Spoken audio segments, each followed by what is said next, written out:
course, the markets look like things are getting a little bit better. Maybe, last couple days were sort of a bottom, local bottom for this part of the cycle here, and we'll see where things head. Bitcoin, Ethereum showing some signs of strength.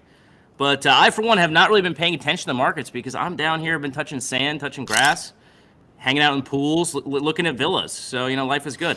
Yeah, we get a little bit of strength off the Bitcoin bounce there, and Ethereum continues to outperform. I saw that BitMine bought another couple $100 million worth of Ethereum, so they're not slowing down. Thomas Lee thinks that Ethereum will break 5,000 in the next couple weeks and will be 10 to 15,000 by the end of the year. And I've been saying that when Bitcoin gets to 244,000, Ethereum could very easily be $22,000. And we'll see if that journey continues. This is all part of the normal phases of the market. The difference is people are getting antsy because the market is taking a lot longer. Bitcoin had Bitcoin dominance going for a lot longer than historically, and now Ethereum is showing outperformance, and altcoins aren't getting love yet.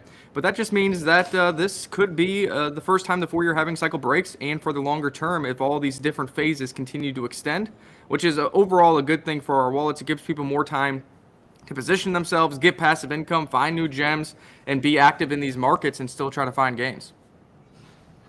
Absolutely. Ethereum rebounding very nicely yesterday after what was almost an 8% drop, rebounding all the way back up to recovering that and more in less than 24 hours. Bitcoin, bit of a bounce, actually really good bounce there as well, but still pretty rangy here. Yesterday was what? 3.5% day, kind of sitting right where we opened yesterday. So yeah, market's still a bit undecided, still a bit shaky, but hopefully here we've seen the worst of it. We might get a few more candle wicks lower. I don't know. We got people calling for 100K. I don't think that's out of the question, but I don't think it's super likely. Then again, I'm not necessarily the TA and macro guy. Yeah, so we've had 2 consecutive days of positive Bitcoin inflows, but it's still sub $100 million per day. And really, you need Bitcoin to get a green candle here and break above what it's sitting at is the neckline. So if it gets rejected here, it probably goes lower, and 100K might be the target. I don't have the chart in front of me because that could be an inverse Adam and Eve, which is a bearish chart if it does break down right here, right now.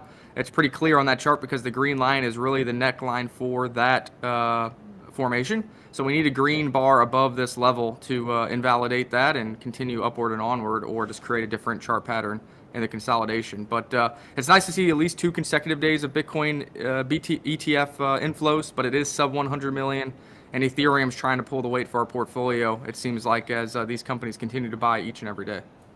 So what's the what do they call it? The target for if it does break down? Is it from the top of that to the neck here? Yep. Somewhere around there, and then put that at the neckline, and that's kind of where down about 103,300 in there, 103,400 in there. So yeah, not 100K, probably not out of the question. But again, that doesn't mean it's time to panic. I think as we've discussed the last couple days, it's probably going to be sideways for a bit, but there's a lot of bullish stuff coming up in the future. I don't think anybody on this call thinks the market is anywhere close to the cycle top yet. Well, it feels to me like even if Bitcoin is starting to show some signs of weakness, it appears that a lot of that capital is getting rotated into Ethereum. So it's not really leaving the market. It's not moving into stables. It's moving to ETH. And so if you're holding Ethereum, Bitcoin, a little weakness, a little sell-off here or there, does it really hurt you that bad? I don't love seeing Bitcoin not at 125, 130,000. I prefer to see it there than where, sitting at 111K.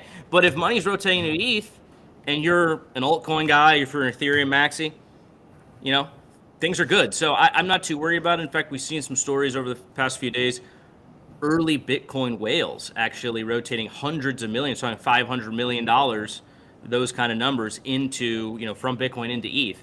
So this is happening before our eyes, sort of the phase 2 of the cycle, if you want to call it that, where, attention, capital, everything rotates from Bitcoin into ETH. So that's the phase we're in.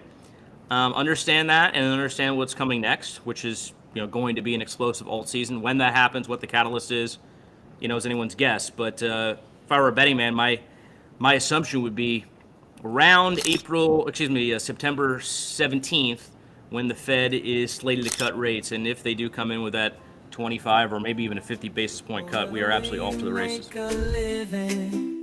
Crypto is on the rise, making that